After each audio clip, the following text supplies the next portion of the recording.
In front of you, yes, on every pew, Post-it notes. Don't touch them.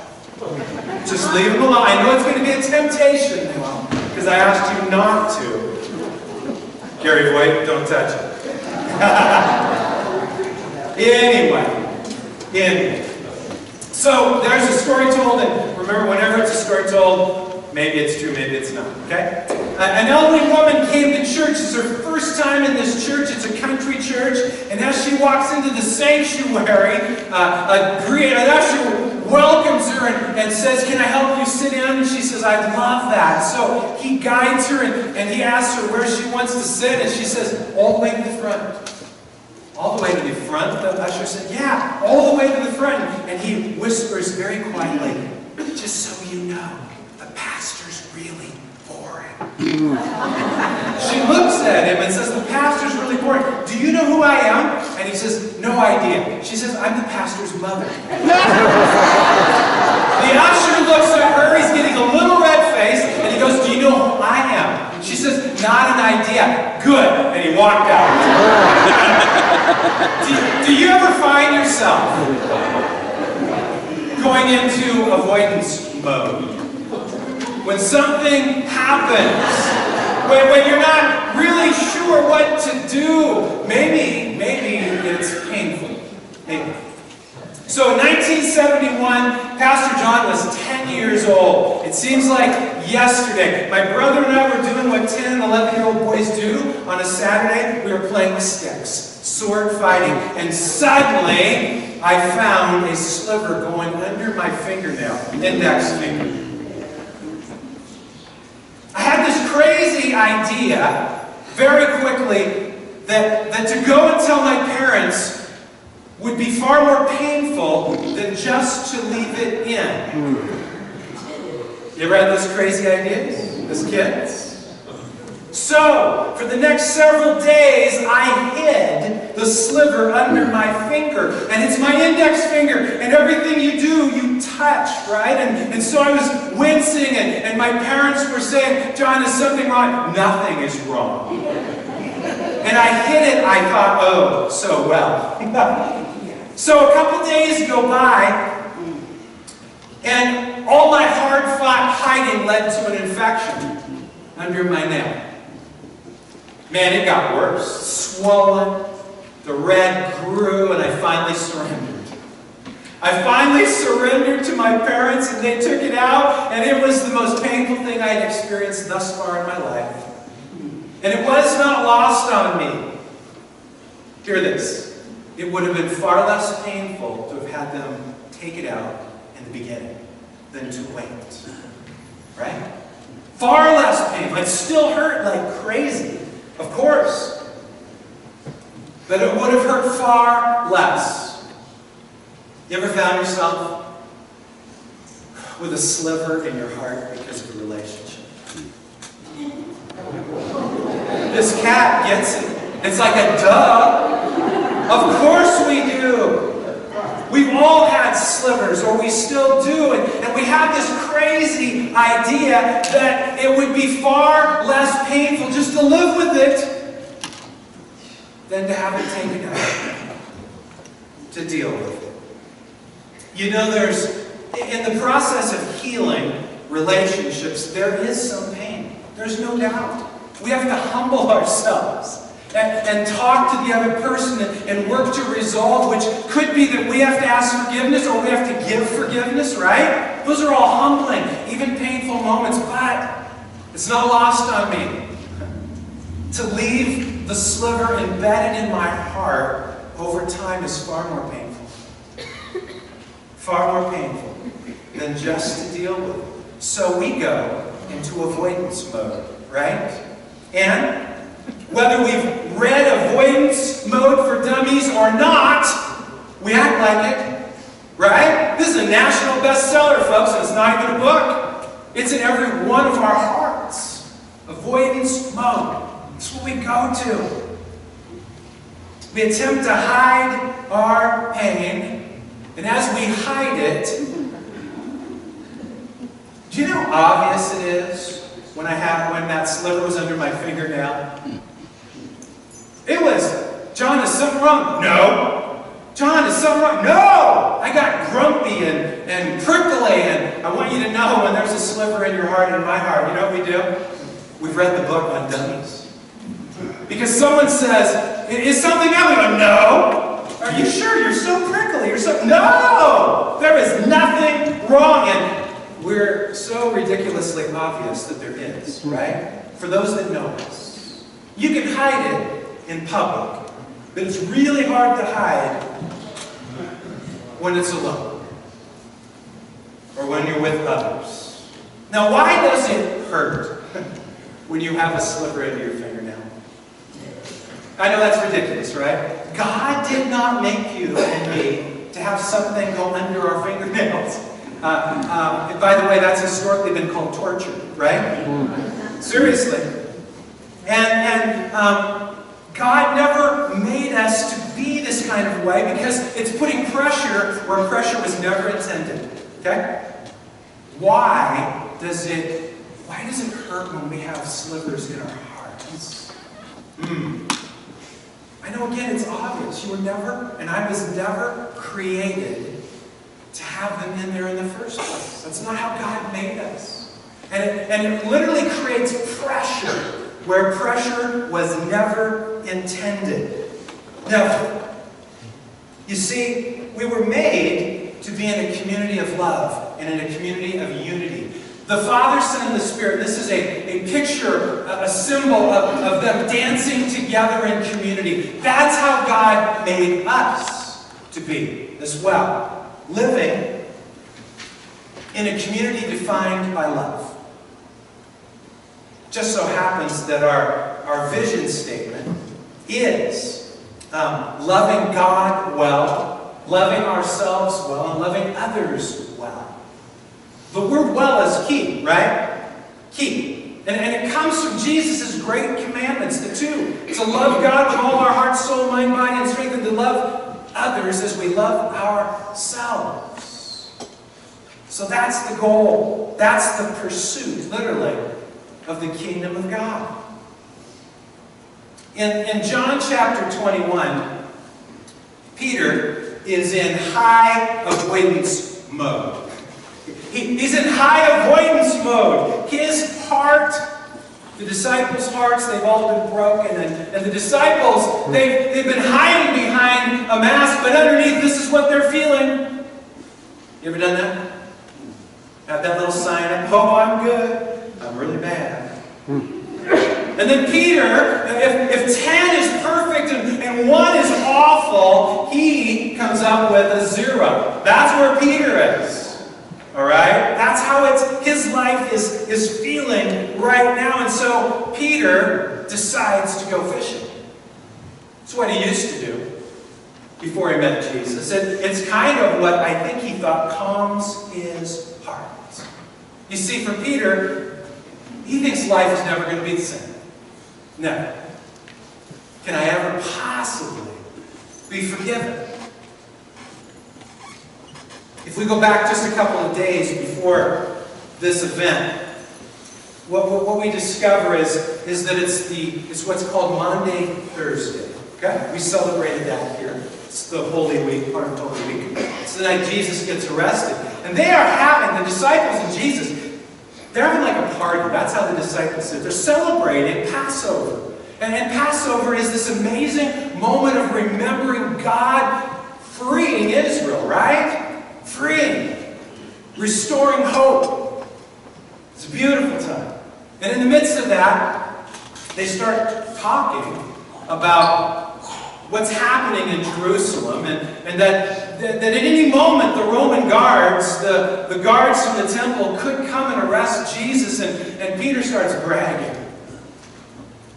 I'll stand. There's no way I'm not going to stand for you, Jesus. And then Jesus in Luke 22 says these words.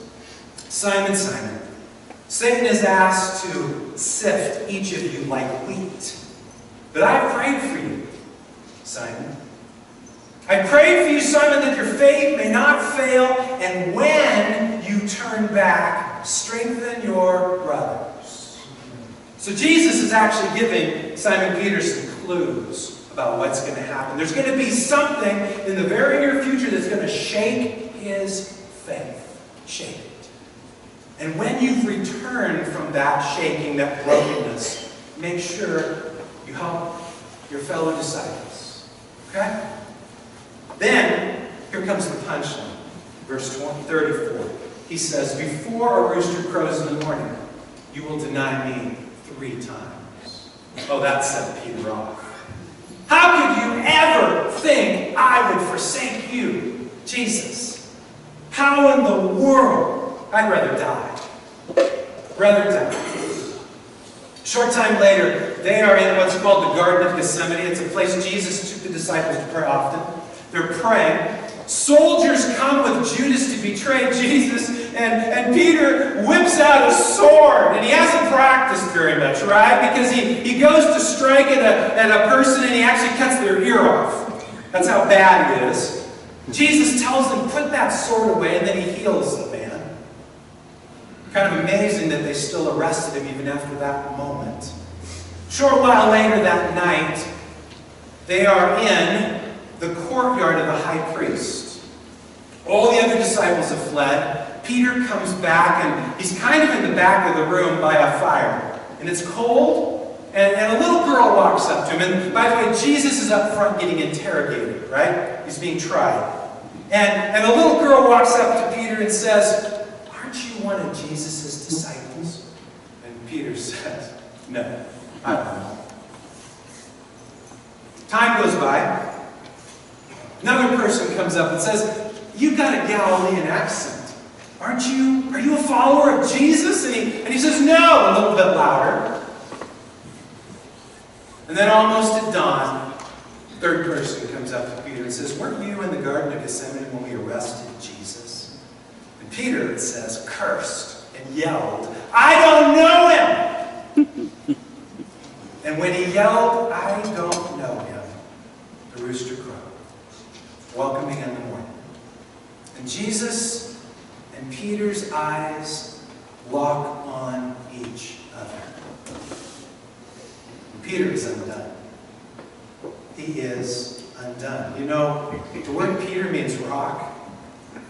So he is one shattered, fractured rock at best. He flees. Several days come and go. Jesus has died, and it's been reported that he's come back to life. Peter talks some of his friends into going fishing. Hoping, again, I think, just to mend his heart. So he's on the north shore of the Sea of Galilee. And so they fish. And what they do is they fish at night because they use nets. And so they throw the nets in the water. And they pull them in. Nothing. They throw the nets in the water, and they pull them in, nothing. Throw the nets, nothing. This happens all night. Folks, these are expert fishermen, right? That's what they know what they're doing. But all their experience gives them zero. Nothing. The sun's coming up. The sun is coming up, and there's this crazy man on the beach. And he's kind of jumping up and down, waving his hands, trying to get their attention. And he yells, hey, have you caught anything? And they go, as in a chorus, right? Because there's like Gaiter. No! Throw your net on the other side! Peter looks at his friends and goes, that's stupid. What kind of idiot would want us to throw our nets when the fish can see? That's ridiculous. And some of the other disciples are thinking, hey, when have I heard that before? Because they have. 3 years ago. Against all common sense, they throw the net in the water. And as the net begins to sink, something miraculous, magical, every fish in the Sea of Galilee converges on their boat, and the water begins to churn, the net begins to shake. John tells us that there were 153, he counted them, yes, 153 large fish. Peter and John have a conversation. And it's in John 21. It starts in verse 7. Then the disciple who Jesus loved, this is John, said to Peter, it's the Lord. And when Simon Peter heard that it was the Lord, he put on his tunic, for he had stripped for work, jumped into the water and headed to shore. He swam. The others stayed with the boat and pulled the loaded net to shore, for they were only about 100 yards from the shore. Why would Peter put his clothes back on? Isn't that interesting? They fished naked. Apparently their clothes got in the way and they would be soaked, right? But Peter puts his cloak on and then dives into the water and begins to swim to shore. So why do we wear clothes? Now, again, that's really obvious, I know. My children say I'm really good at obvious things. Why do we wear clothes? It keeps us warm, especially on days like today. Probably protects us a little. But I'll tell you what it does. It covers our vulnerability of being naked. Peter's heart, it's vulnerable. And he's literally covering the vulnerability of his heart. You have to wonder what Peter was thinking as he swam. I mean, 100 yards is not long, but it's enough to think a lot. For him, his betrayal was every bit as real as Judas betraying Jesus for 30 pieces of silver. Every bit as real. So, Peter arrives at shore, the boat comes in, all the fish are brought in, and that's when we read this in verse 12 of John 21. Now, this is Jesus. Come and have some breakfast, Jesus said. None of the disciples dared to ask, who are you? They knew it was the Lord. Then Jesus served them the bread and the fish. This was the third time Jesus had appeared to his disciples since he had been raised from the dead. Now after they ate, what we know is that Peter and Jesus take a walk. They take a walk. And maybe in the beginning, they just kind of shot the breeze, and Peter's really hoping they could just ignore what happened, right? Just ignore, even though that sliver is fully embedded in his heart. And then Jesus, he says this, verse 15. Jesus asked Simon Peter, Simon, son of John, do you love me more than these? Yes, Lord, Peter said. You know I love you. Then feed my lambs, Jesus told him. Jesus repeated the question, Simon, son of John, do you love me? Yes, Lord, Peter said. You know I love you. Then take care of my sheep, Jesus said. And a third time, he asked, Simon, son of John, do you love me? Peter was hurt that Jesus asked the question for a third time. He said, Lord, you know everything. You know that I love you. And Jesus said, then feed my sheep. You know, this moment for Peter was like going back to that night of agony. See, there was a charcoal fire that night, and there was one that morning as well. People that night were accusing him, weren't they? Accusing him, and he thought his life was on the line. That's why he folded. He conceded. He gave in. But now, Jesus is asking him questions. And I want you to know, Jesus is not there condemning and extracting justice from Peter. He loves Peter. But what Jesus does, and this is true of you and me as well, he goes where the pain is. He does not ignore it. Because that is what love is. He goes where the sliver is embedded so that Peter can be restored. We don't do a good job restoring ourselves, do we? Not all that well. We often go into avoidance mode. Jesus said, feed my lambs, take care of my sheep, feed my sheep. So he's telling Peter, you got a job, Pete. And the job is to literally be reminded of his calling, that you are going to be an important person teaching disciples, teaching new disciples. Twice, Jesus asked Peter, Peter, do you love me? And in the, you can't tell in the English, but in the Greek, it's the word agape. Okay? It's really key. Peter responded both times. You know I love you, Jesus, but he used the word phileo. It's another word for love. So agape, a lot of you know what that is, but it's God's love. It's sacrificial love. It's love where we give, but we don't worry if we receive. It's God's love. Okay? Agape love. Phileo love, by the way, the city of Philadelphia is named after this kind of love.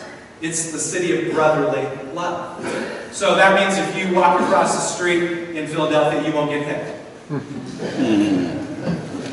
Phileo is a love of affection. I like you, you like me, we're good. We enjoy each other. That's the answer Peter gave to Jesus. So in many ways, Jesus says, Pete, do you love me more than you love yourself? Because that's agape love.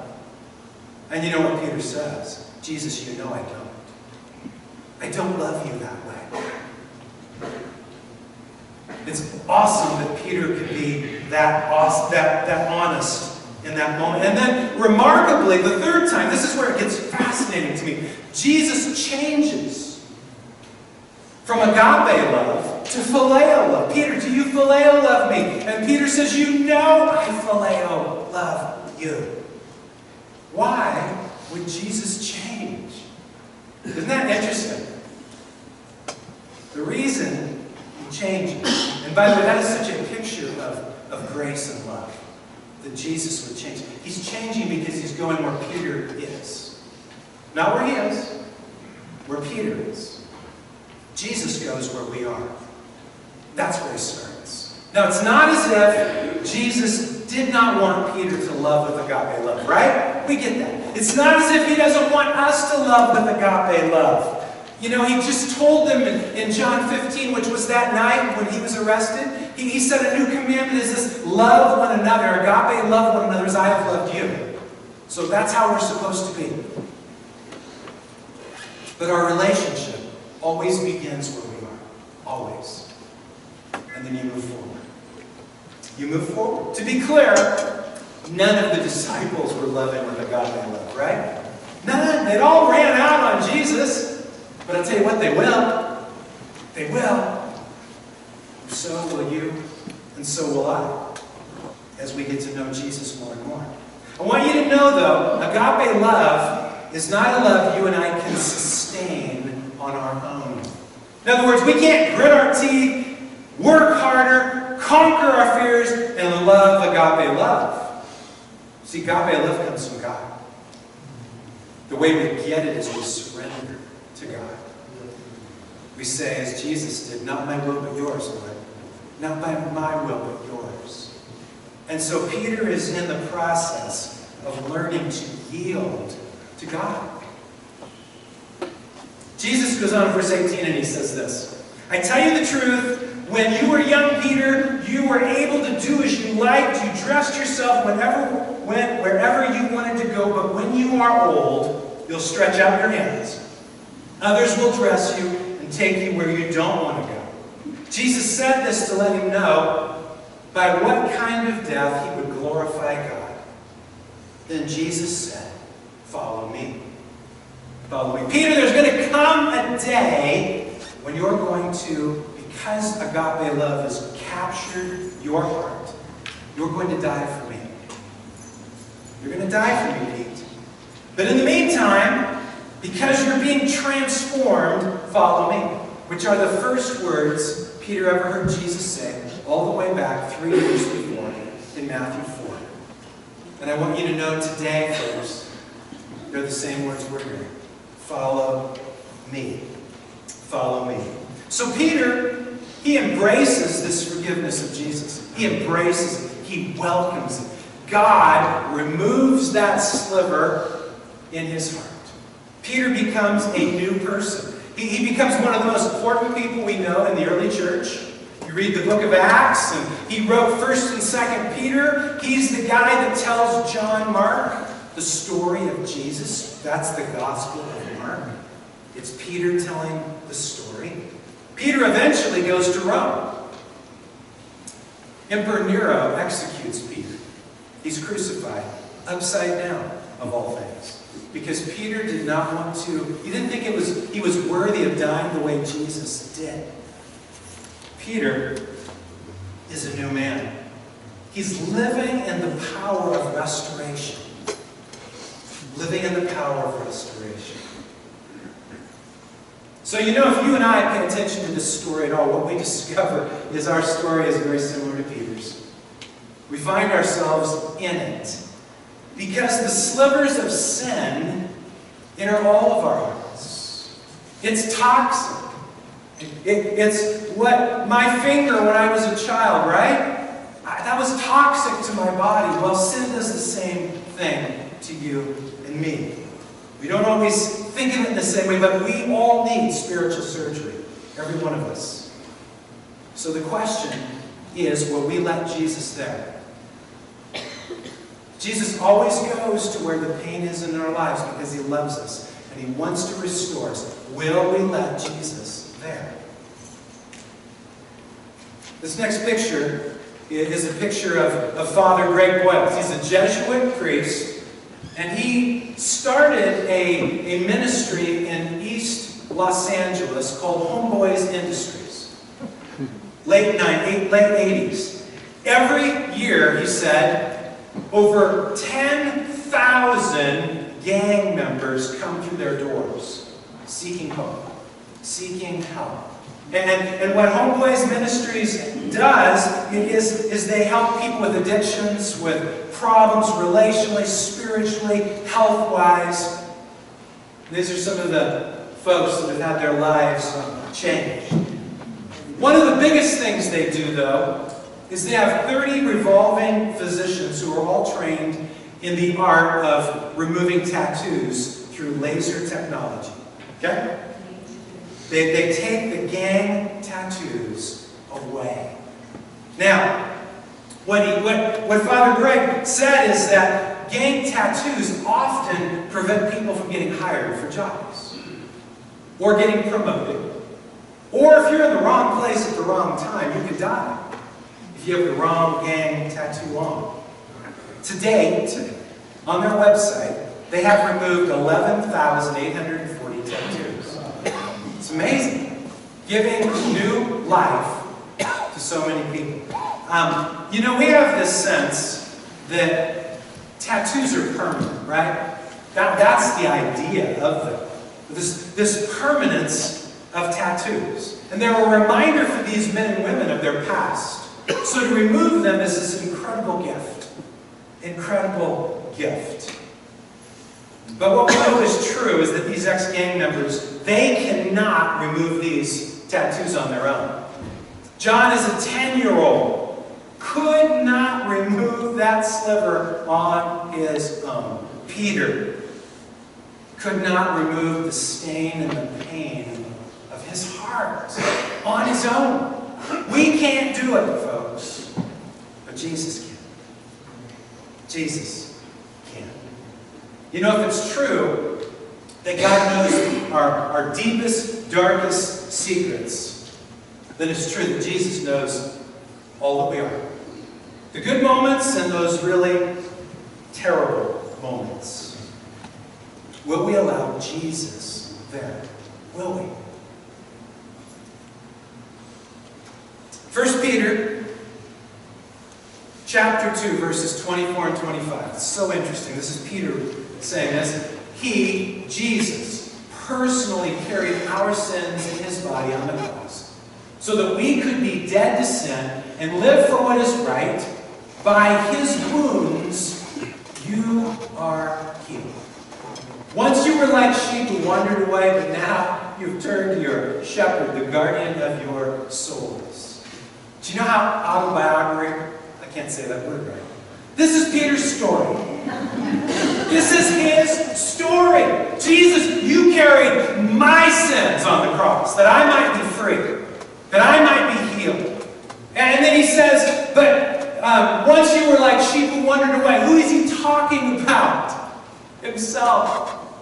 Peter fully gets this.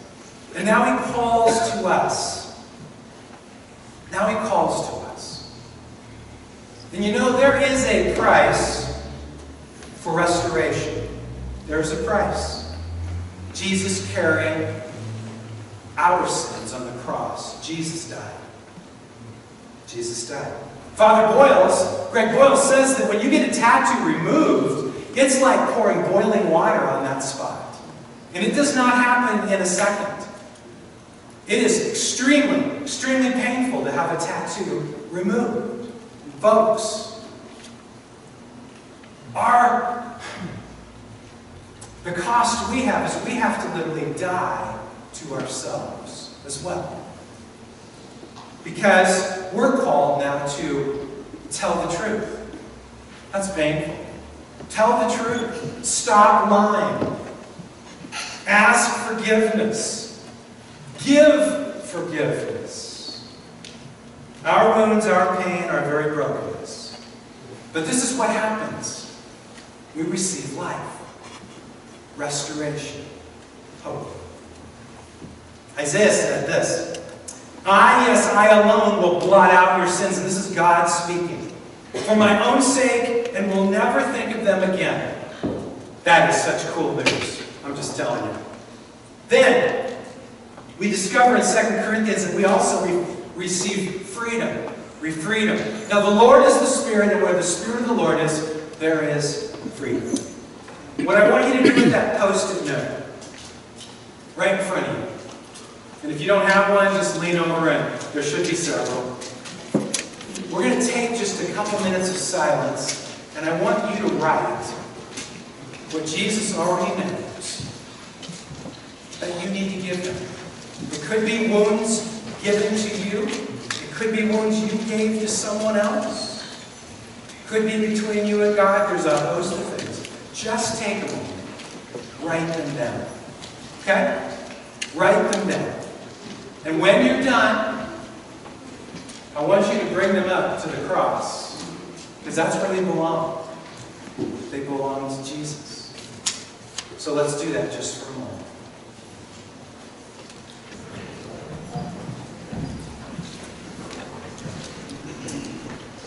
A Filipino priest several years ago was really a beloved man in his parish.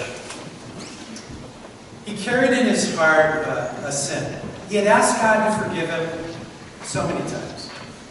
But he still felt it. And it was years ago. So he carried this burden. There was a woman in his parish who he was told had conversations with Jesus. So he went to her and he said, so tell me about this. And she just explained it and she said, you know, Father, Jesus and I, we just talk and like you and I are talking right now. Is that crazy? And he said, no, I don't think it's crazy, but listen.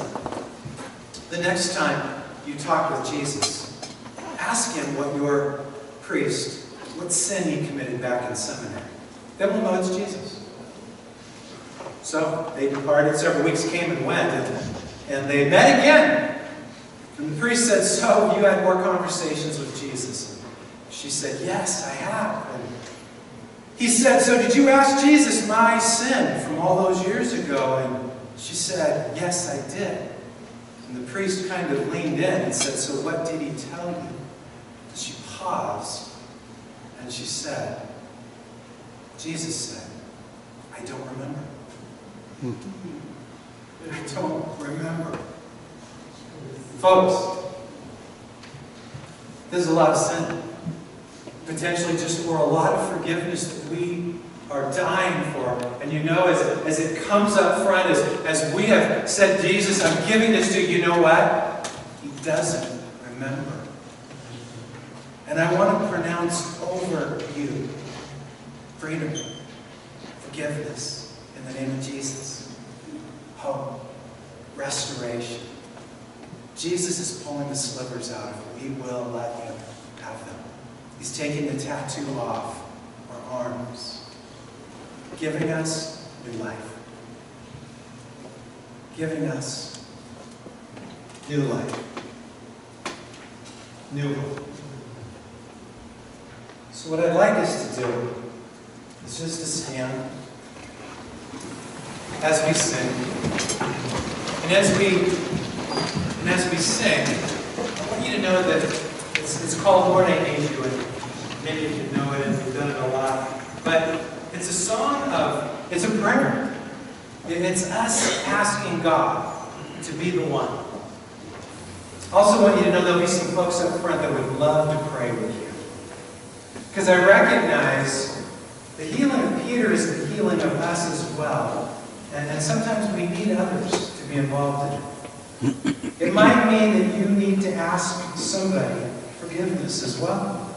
Or you might need to extend forgiveness to someone. Or just be in the journey. Just be in the journey. Folks, I'm serious about these sins. Dead serious. They're Jesus's now. So leave them there. As best you can. Just leave them there. Knowing He's going to take care of them. So would you put your hands out in front of you as if you're receiving something. May God bless you. May He fill you full of all that He is. And His love for you. May it fill you full to overflowing. Even where those slivers used to be. Fill you full. And may that love then touch everyone you meet. In the name of the Father, the Son, and the Spirit. So be it. But God be with you all.